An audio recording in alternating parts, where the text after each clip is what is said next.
Fala galera, tudo bem? Aqui é o professor Nilo Júnior, né? E vamos, meu povo, vamos no segundão, porque o tempo não para e a vida, meu povo, vai continuar. E através dessa live de hoje, dessa live não, né? Dessa gravação, nós iremos falar um pouquinho sobre parnasianismo, certo? Então vamos preparar os materiais, peguem os livros, peguem os cadernos, as canetas e vamos que vamos, beleza? Para ficar mais fácil, para que vocês poderem acompanhar melhor a aula, o tio está disponibilizando esse nosso maravilhoso slider que você pode adquirir na sua casa por apenas R$ 50, tá? Não, tô brincando, meu povo. Quem quiser ter acesso a esse slide, é só entrar em contato comigo, seja pelo WhatsApp, seja pela escola, enfim, mas entre em contato que eu disponibilizo sem medo algum, beleza? Tranquilo, meu povo? Então vamos lá, deixa eu aumentar um pouquinho aqui a tela. Né? Opa, pronto, tela aumentada. E vamos falar um pouquinho sobre parnasianismo. Primeira coisa que eu quero que vocês lembrem ao falar sobre parnasianismo. A origem do parnasianismo. E qual é a origem, professor? Pelo amor de Deus, a origem do parnasianismo, meu povo, é o Monte Parnaso, na Grécia. E se tem uma relação própria com a Grécia, meu povo, vocês sabem muito bem, então, que nós vamos ter um quê de literatura clássica, um quê de classicismo aqui também. Tranquilo? Então, quando fala de parnasianismo, lembre lá do Monte Parnaso, na Grécia, onde os filósofos, principalmente Apolo, entre outros, né, os deuses da arte, da cura, do vinho, realizavam eventos lá que valorizavam a própria questão da arte. Então, falou em parnasianismo, lembre do Monte Parnaso. Beleza? Então, galerinha, parnasianismo, show, lembrou, século XIX. Né? Professor, o que vai acontecer no parnasianismo no século XIX? Eu quero que você pense da seguinte forma. Na segunda metade do século XIX, nós teremos o realismo e teremos também o naturalismo. Ambas as escolas literárias fazem oposição ao romantismo. Então, meu povo, nós podemos pensar da seguinte forma. Se o realismo e o naturalismo são opostos ao primeiro movimento do século XIX, que é o romantismo, o parnasianismo também vem para fazer essa oposição, beleza? Então, o parnasianismo se opõe aos critérios subjetivos trabalhados lá no romantismo brasileiro. Então, aquela primeira geração, onde tratava da natureza, né, da questão do patriotismo, de valorizar o índio, a segunda geração, ultra-romantismo, pessimismo, o desejo da morte, a terceira geração, que pode ser conhecida lá no romantismo, até mesmo como pré-realista, com o Castro Alves, mas mesmo assim ainda é romântica, idealizadora, subjetiva e tudo mais. Aqui os poetas não pensam mais daquela forma de trazer a subjetividade e valorizar a figura do sentimento ou da figura amorosa aqui própria. Os autores eles têm uma mentalidade e um pensamento diferente. Se aproxima muito das perspectivas dos autores, dos artistas realistas e naturalistas. Beleza? Então vamos lá. Olha lá. Vem aqui contigo. Ó. Deixa eu só ativar aqui o negócio. Volte. Eu não quero você, eu quero é você aqui. Anota o número. Vamos lá. Pegar esse preto aqui. Vamos lá. Lembrar aqui, ó, que ela vai ser marcada pelos ideais cientificistas e revolucionários da época. Então, ou seja, eita, que correta. Então, ó, ela não vai trabalhar aqui mais as ideias burguesas a quais são trabalhadas no romantismo, ok? Primeira obra aqui, ó, livro Fanfarras, de Teófilo Dias, né? E vai finalizar em 1893 com o início do simbolismo brasileiro, que é o nosso próximo movimento literário que nós iremos estudar. Né? Massa. Então, cara, ó, começa na segunda metade, já finalzinho do século XIX, né? 1932, mas perceba que ele só vai até 1893. Então, se perguntarem, e vão perguntar isso nas provas de vocês, se o parnasianismo era contemporâneo do realismo naturalismo, verdadeiro. E vai ser contemporâneo também do simbolismo, beleza? Até porque quando o simbolismo surgir, ele vai ser uma forte influência literária na Europa, vai ser uma forte influência literária nos Estados Unidos e em outros cantos. No Brasil, não. O movimento literário escolhido pela burguesia vai ser o parnasianismo. Aí você me pergunta, por que, professor, é um parnasianismo um movimento literário escolhido pela burguesia? Aí o tio responde agora. Vamos lá. Fecha aqui e vamos lá. Vamos lá? Vamos lá. Isso. Olha aqui. Então, meu povo, quando a gente fala dessa questão do parnasianismo, a gente tem que já ter contexto propriamente pela elite cultural no Brasil.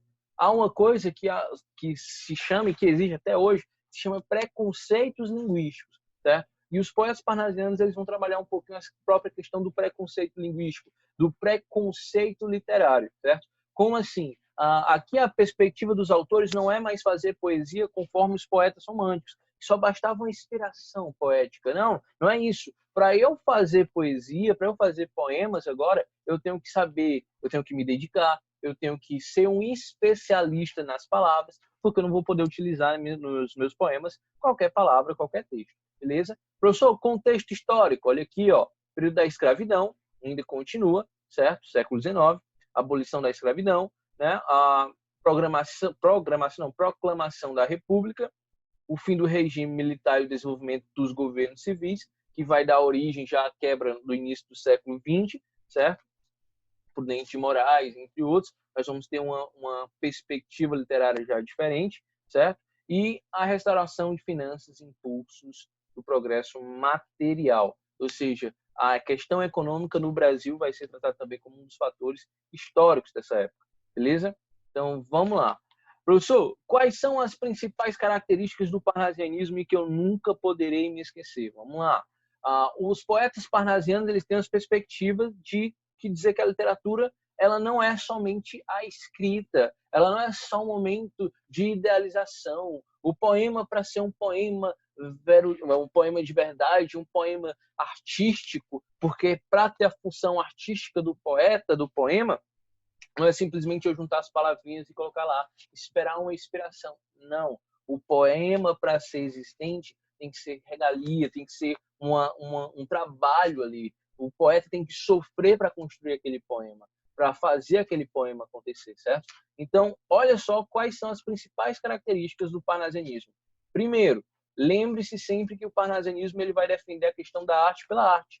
O que seria essa arte pela arte? Vamos lá. Os nossos poemas, eles não são só escritos, eles são artes, eles são verdadeiras peças de arte, certo? Então, se a língua ela tem essa perspectiva artística, se ela tem esse determinado elemento social, ela é uma obra de arte. Então, quando o poeta fala sobre a arte pela arte, é isso aqui, ó. Como ela é um elemento artístico, um elemento cultural, então ela tem que vanglorizar também outros elementos artísticos, outros elementos culturais.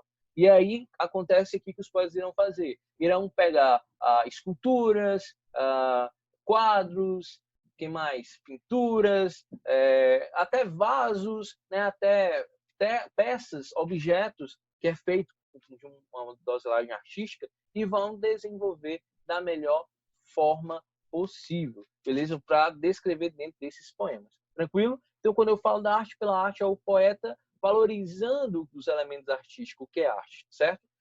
Professor, isso vai fazer com que os poetas também falem do fazer poético? Sim. A arte pela arte vai trabalhar o fazer poético. E aí anote aí, ele vai trabalhar uma coisa chamada metapoética. O que é a metapoética? É eu, poeta, falando sobre o fazer poético, que não é uma coisa simples, vai ser uma coisa difícil, né? Aí eu te faço a pergunta, sabe quanto tempo demorava para se fazer um poeminha só, um poema parnasiano? Ora, meses, querido. Meses. Era meses, era meses. Porque os poetas eles trabalhavam sobre uma linha de investigação. Eles simplesmente faziam uma rima, e não tinha que ser uma rima simples, não. Tinha que ser a rima mais rara possível. E aí esses poetas, para trabalhar dentro da sua obra, do seu poema, e para ser uma caracterização de arte, para ser uma obra artística perfeita, esses caras eles iam atrás de quê? De versos, de palavras, de termos de línguas já arcaicas, não só do português. Era muito comum misturar a nossa língua, o português, com o grego, com o latim antigo, né? Fazer essa mescla entre eles, beleza? Então havia essa necessidade dos poetas de trabalhar essas duas questões. Massa? Então vamos lá. Professor, o que mais? Nós temos aqui a questão própria da impessoalidade.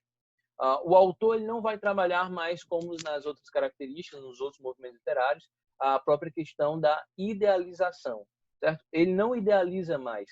O poeta ele vai construir dentro dos seus versos uma impessoalidade. Ah, professor, e quanto ao meu fazer poético? Beleza, eu vou falar sobre o meu fazer poético, mas é de uma forma pessoal. Eu não coloco aqui a primeira pessoa do discurso. Então, eu quero que você lembre da seguinte forma. Você faz o texto dissertativo argumentativo, né? Lindo lá. Fazem lá um texto para tirar o milzão na redação do Enem. Lindo, orgulho do tio. Aí você utiliza o eu na redação. Não é legal, não é bom. Há uma necessidade de uma impessoalidade. E é isso que os poetas parnasianos faziam. Beleza? Outra questão, a culta forma, o culto da forma, as formas poéticas. Aqui nós teremos um gosto pela literatura clássica, sim.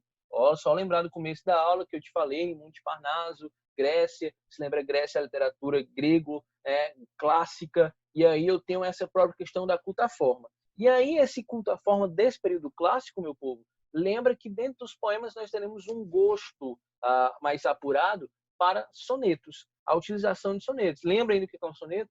Isso.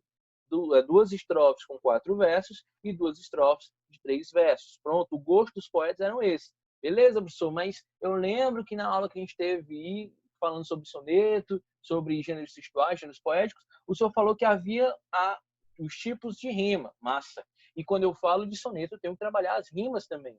Quando eu falo, por exemplo, de rimas intercaladas, rimas aleatórias, rimas combinadas, tudo isso. Então, quando rima, por exemplo, o verso 1 com o verso 3, o verso 2 com o verso 4, ou eu posso fazer o verso 1 rimar com o verso 2, o 3 com o 4, assim por diante.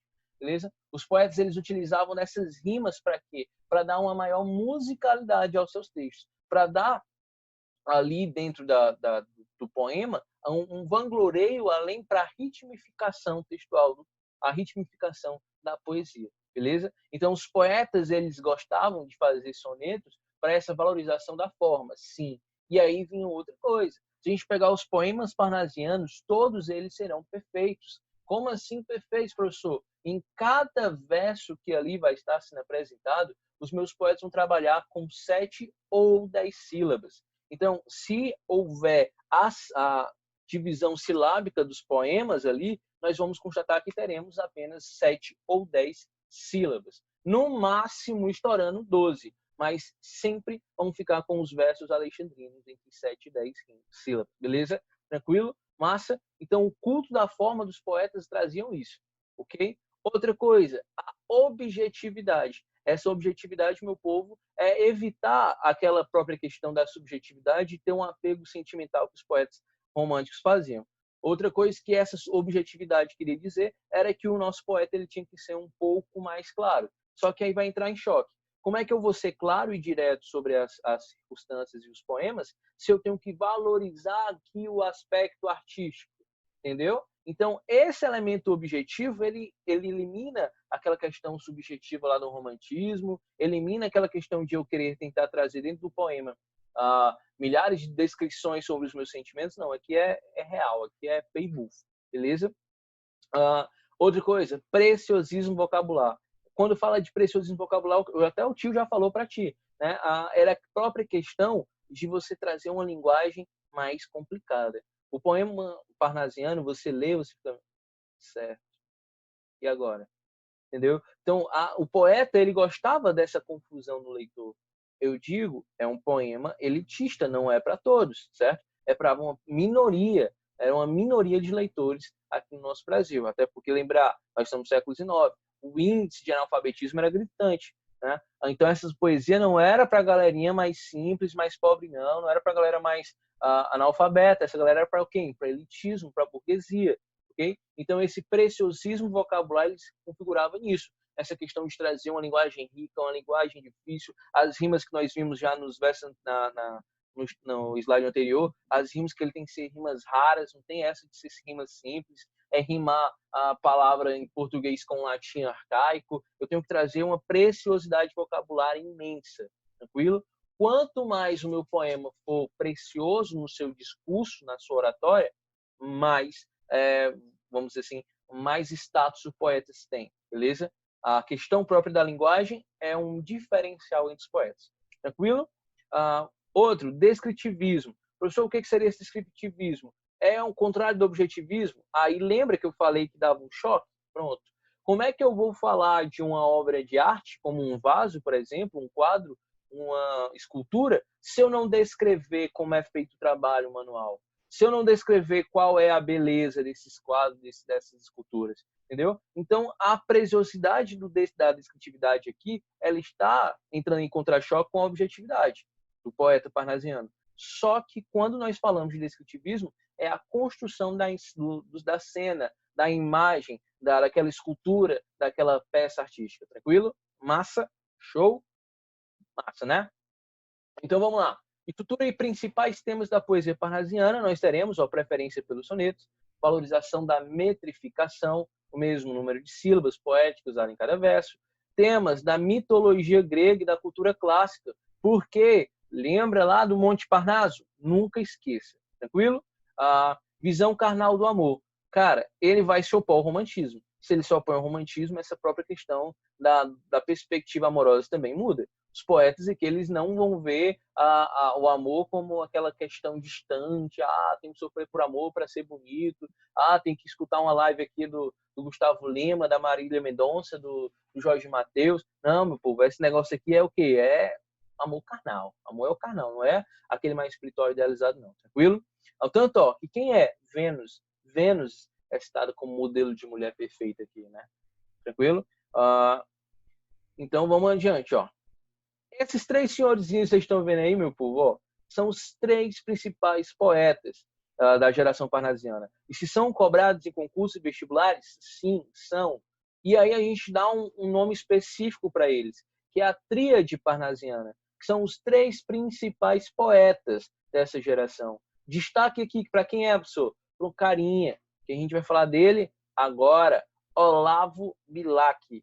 Quem é esse Olavo Bilac? Já vejo da seguinte forma: quando eu digo Olavo Bilac, eu estou falando do príncipe dos poetas. Cara, não é fácil não. Esse Olavo Bilac era um literário, um escritor, qual tinha uma mentalidade mais abrangente do parnasianismo. Como assim? Ele vai trabalhar vários temas, não só ficar preso naquela própria questão da arte pela arte, beleza? Então vamos lá. O Olavo ele tem um apelidinho carinhoso no meio acadêmico como príncipe dos poetas. E por que ele é príncipe dos poetas?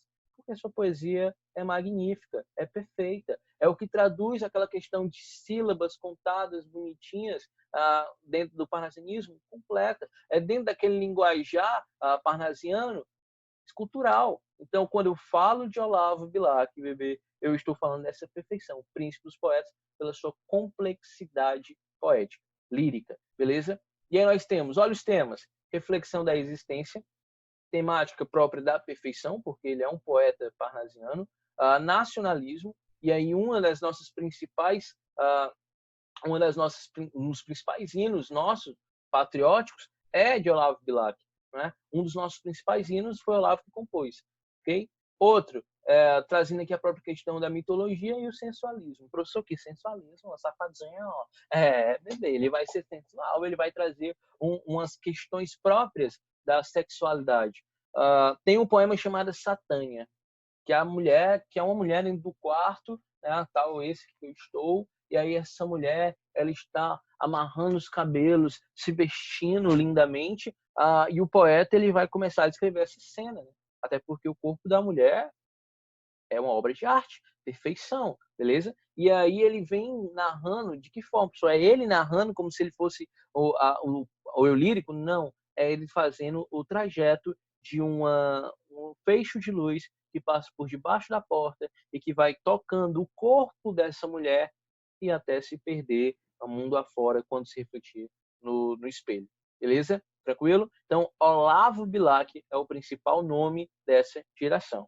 E aí nós temos aqui um pequeno trecho de um dos seus versos, que é Profissão de Fé. E aí nós temos: invejo ourives quando escrevo, imito o amor. Com que ele em ouro o alto relevo faz de uma flor. Por isso, corre por servir-me sobre o papel. A pena, como em prata firme, corre o cinzel. Torce, aprimora, alteia, lima, a frase, enfim, no verso de ouro, engasta a rima, como um rubi. Nessa profissão de fé, Olavo ele compara o papel do poeta com o ourives. O que é um ourives? O ourives é o cara que pega a pedra bruta, a pedra de ouro, de prata, enfim, e vai dando forma àquela pedra, certo? Ele vai dando forma àquela estrutura até formar sei lá, um abajur de ouro, sei lá, até formar um objeto, né? Já quando a gente fala do poeta, ele pega a matéria-prima, matéria bruta, que é a palavra, e ele vai transformando de uma forma artística e perfeita e sublime. Beleza? Aqui nós temos as principais obras de Olavo Bilac, né? E agora nós temos ele. Olha que bigode massa, hein? Imagina só, eu vou até deixar aqui, ó, meu bigodão crescer. Ó, ó, ó, Alberto de Oliveira. E quando nós falamos de Alberto de Oliveira, aqui nós podemos ver aqui, ó, podemos ver aqui do lado, né? Que Alberto de Oliveira ele vai ser importantíssimo também para a literatura, assim como ele vai estar junto com Olavo Bilac, vai ser um dos fundadores também com Olavo Bilac e também com Machado de Assis da Academia Brasileira de Letras, né? E assim por diante, beleza? E aí nós temos aqui nesse carinha, né? Nesse Albigodon, Alberto de Oliveira, algumas temáticas principais da sua poesia. Aqui do lado, ó, rigidez formal, pobreza temática, sem emoção e descritivismo. De todos os poetas, Alberto de Oliveira era o mais parnasiano, porque não tinha subjetividade, não tinha sentimentalismo, não tinha erotismo, não tinha nada. Nada de sentimental. É só aquela questão da arte pela arte seca, objetiva, a linguagem cada vez mais precisa. Há poemas que esse cara demorava um ano para escrever porque ele ficava pesquisando palavra por palavra. Ele era fascinado pela escrita, pelo processo escrito. Beleza? Então, falou em Alberto de Oliveira, é a construção desses termos. E aí nós temos um de seus poemas, que aí já é a descrição, a valorização da arte pela arte, que é o vaso grego, beleza? Dei uma lidinha bonitinha, porque a gente já não tem muito tempo, né? Acabando nossa aula.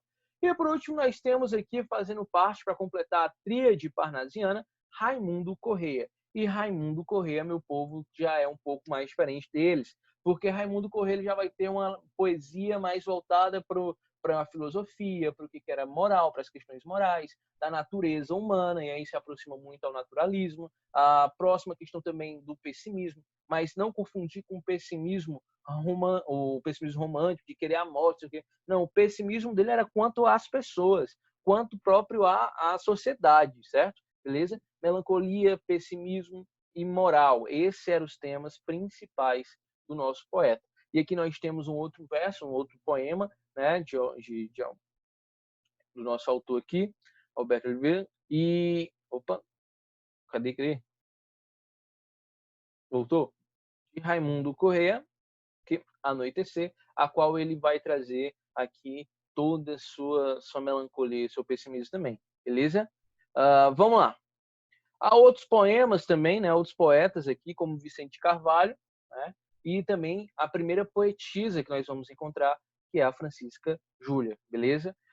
E vamos lá, vamos brincar um pouquinho rapidão, certo? Vamos brincar aqui rapidão para a gente não perder muito tempo, vamos logo à leitura. É incorreto afirmar no Parnassiano que, item A natureza é apresentada objetivamente. B, a disposição dos elementos naturais, árvores, estrelas, céu, rios, é importante para obedecer uma ordem lógica. C. A valorização dos elementos naturais torna-se mais importante que a valorização da forma do poema. D. A natureza despe-se de exagerada carga emocional com que foi explorada em outros períodos literários. As inúmeras descrições de natureza são feitas dentro do mito da objetividade absoluta, porém, os melhores textos estão permeados de conotação subjetiva. Vamos lá. Sou difícil. Se for para marcar aqui, eu marco qual? Vamos lá. O item A. A natureza é apresentada objetivamente. Cara, parnasiano, objetivo. Objetivo é elemento parnasiano. Então, a natureza é algo objetivo. A, verdadeiro. Marco o item A, professor? Não marco o item A, porque o item A está correto, beleza? Então, o item A, correto. B. A disposição dos elementos naturais, árvores, estrelas, céu, rios, é importante por obedecer uma ordenação lógica. O que seria essa ordenação lógica? seguir uma ideia, né, do significado que essas próprias palavras, do que esses elementos naturais podem ser destacados no poema. Então, professor, os poetas falam sobre natureza? Falam. Só pegar o Raimundo Correia, sim, esses elementos naturais. Então, o item B também está verdadeiro. Vamos para o item C. A valorização dos elementos naturais torna-se mais importante que a valorização da forma do poema. Meu povo, será que essa galera aqui está trabalhando o parnasianismo, ele tinha alguma coisa mais importante do que a forma poética? Então, essa questão de dizer que a natureza era mais importante do que o poema, falso, beleza? E o item D, professor? A natureza despe-se da exagerada carga emocional. Opa, deixa de ser emocional. Então, se deixa de ser emocional e recebe uma ordenação lógica, igual como diz no item B. Item E. As inúmeras descrições de natureza são feitas dentro do mito da objetividade absoluta. Não precisa nem ler o restante, né, meu povo?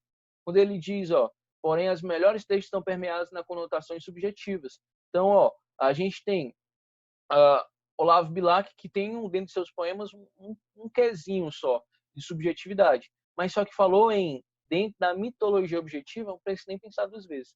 É verdadeiro. Tranquilo? Vamos lá? Então, primeira questão, pessoal. Primeira questão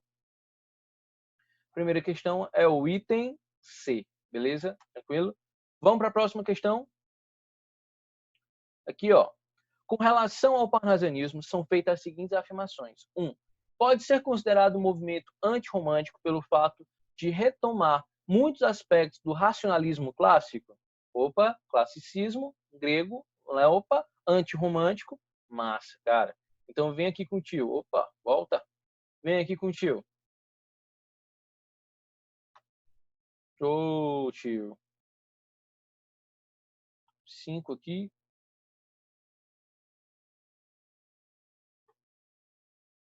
Vamos lá. De novo. E aí, pessoal, tudo bem com vocês? Como é que estão a vida de vocês? E essa quarentena, como está? Tá tudo bem? Muitas atividades para fazer, não é isso? Todo dia é aula. É isso mesmo, bebê. É a vida. Mas o importante é que todos nós estamos bem, né? Todos nós estamos bem, graças a Deus. Iremos sair dessa, em breve nos encontraremos, né? Se Deus quiser. E aí chegamos. Então, a primeira questão, meu povo, quando ele fala, retomar o raciocínio clássico, verdadeiro, antirromântico também verdadeiro. Então, 1, verdade. 2, apresenta características que contrastam com o esteticismo e o culto da forma. Beleza. Você fala, apresenta características com o esteticismo e o culto da forma. Por que ele coloca contraste, ou seja, se opõe a isso?